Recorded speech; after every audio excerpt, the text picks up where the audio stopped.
মিলি, এসেছিস তাহলে? কি রে, এত দেরি হলো যে? বুঝেছি, শাড়ি পরতে সময় লেগেছে। একদম কারেক্ট। কিন্তু যে তোকে শাড়ি পরালো সে কি উনি? হ্যাঁ, শিমুল ও মিলি। আর মিলি এই সেই শিমুল। হ্যালো, আসসালামু আলাইকুম।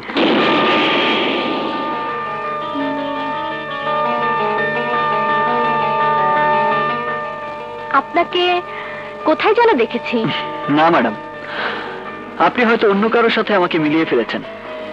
আমি আপনার সাথে এই প্রথমবার পরিচিত হচ্ছি।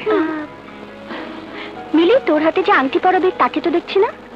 ওই তো কথা বলছে। পলাশ, আয় পলাশ।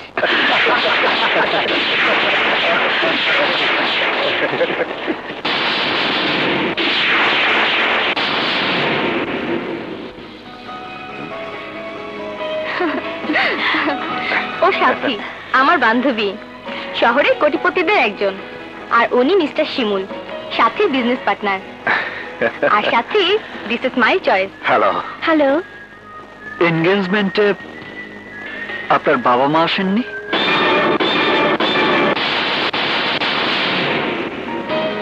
ওর বাবা ইংল্যান্ডে ওদের শপিং কমপ্লেক্সের কনস্ট্রাকশনের কাজে ব্যস্ত আছেন, কিন্তু বিয়েতে আসার চেষ্টা করবেন।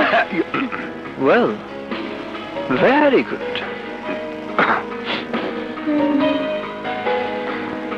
পলাশ, ওনাকে দেখে আমার খুব চেনা চেনা মনে হচ্ছে। ওনাকে কোথায় দেখেছি বলতে পারো?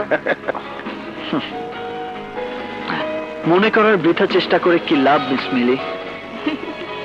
জীবনের জোয়ার ভাটায় অনেক আপন পর হয়ে যায়, আর অনেক পর হয়ে যায় সারা জীবনের জন্য আপন।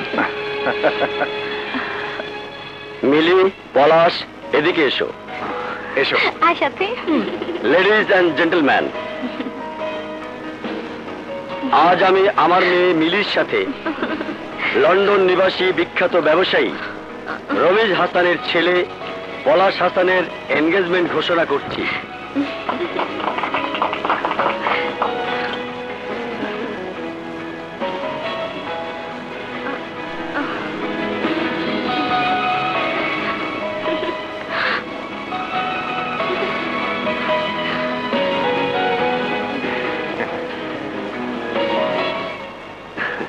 আমি আসছি। Cheater, fraud. লন্ডনে বাবা থাকেন, আমার মতো চিটার বাংলাদেশে আর একটিও খুঁজে পাওয়া যাবে। কি কানে কানে কি কথা হচ্ছে? বিজনেস, বিজনেসের আলাপ। Business, business, export import. Hi Rocky, America থেকে আমার ফ্রেন্ড এসছে, চলো। সরি, এক মিনিট, এসো। তুই থাক। সাথে চলো। কিন্তু পার্টি তো মাত্র শুরু হয়েছে, তুমি ঘাপটি মেরে বসে পড়লে কেন? ড্রেস টেস চেঞ্জ করো, ফ্রেশ হও। পরে হব, একটু বসি। কি হয়েছে তোমার, আমাকে বলবে না? কিছু হয়নি। আচ্ছা, সত্যি করে একটা কথা বলবে? বলো। আজ পার্টিতে তোমাকে আর পলাশকে দেখে মনে হলো তোমরা দুজন দুজনকে চেনো। ঠিকই ধরেছ সাথে, পলাশ আমার বড় ভাই। আপন বড় ভাই? হ্যাঁ। ভাই হয়ে নিজের ভাইকে এভাবে অ্যাভয়েড করার কারণ কি? শুনতে চাও? তবে শোনো, আজ তোমাকে আমার আর কোনো কিছু বলতেই আপত্তি নেই।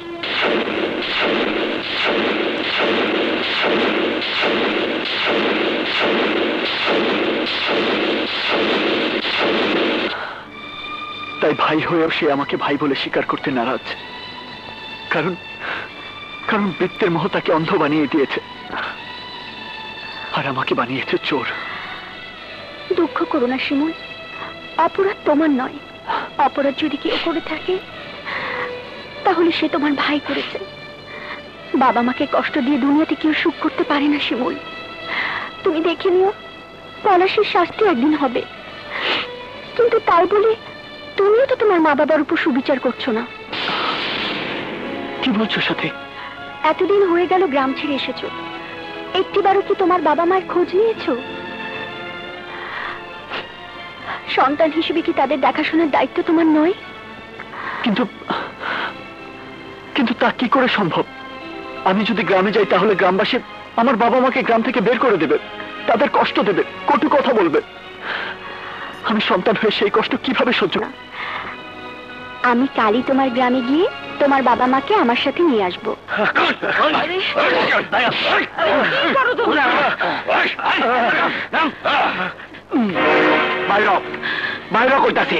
আমার স্বামী অসুস্থ, একটু দয়া করেন বাবা, একটু দয়া করেন। আমার বাপের কথায় তগরে অনেক দয়া করছি, আর করুম না। বাইর তোর পুরো লগে যখন আমার বোনের বিয়াই হইব না, তখন তগলগে এত পিরিতির আমার কি দরকার? বাইর। বাবা, আমারে আর কিছুদিন সময় দেন, আপনাকে সব টাকা আমি শোধ করে দেব। আল্লাহর দোহাই লাগে, আমাকে এই ভিতর থেকে বাইরে করে দিয়েন না বাবা। আমি আপনার পায়ে আর দিবি না। শোন, এই বাড়ির ত্রিসীমানা থেকে বাইর হইয়া তারপর আল্লাহরে ডাক। যে টাকা তোর কাছে পাওনা আছি, সেই টাকা ছাড়া যদি আবার এই বাড়িতে পা দেস, তাইলে তোকে ভিটায় তোকে আমি কবর দিব। বাইর হ, বাইর হ, বাইর হ, বাইর হ। চলো না।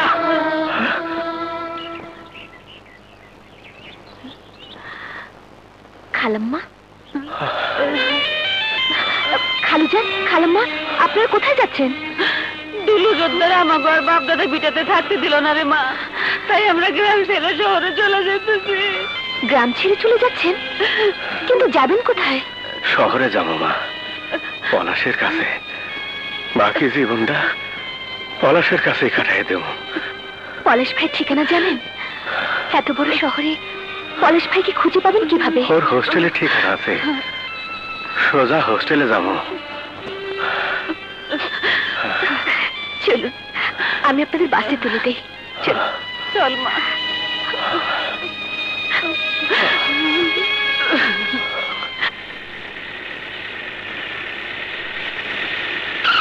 এই যে ভাই, নিতাইগঞ্জ গ্রামটা কোন দিকে? সামনে চলো।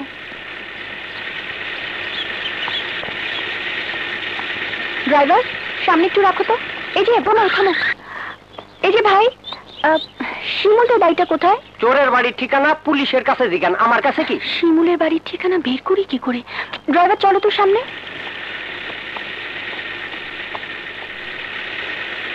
ড্রাইভার, একটু রাখো। ব্যাক করো। এই যে শুনুন।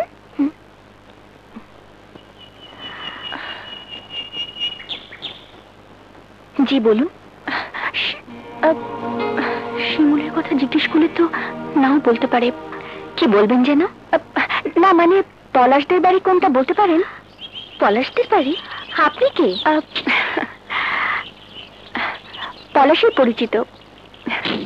ওর বাবা মায়ের সাথে আমার কিছু কাজ ছিল। ওর বাবা মাকে জোত্তার বাড়ি থেকে বের করে দিয়েছে। কি বলছেন? বাড়ি থেকে বের করে দিয়েছে? ঋণের দায় জোত্তার আর তার ছেলে শকত তাদেরকে ভিটে বাড়ি থেকে উচ্ছেদ করেছে। এইমাত্র আমি ওনাদেরকে ঢাকার বাসে তুলে দিয়ে এলাম।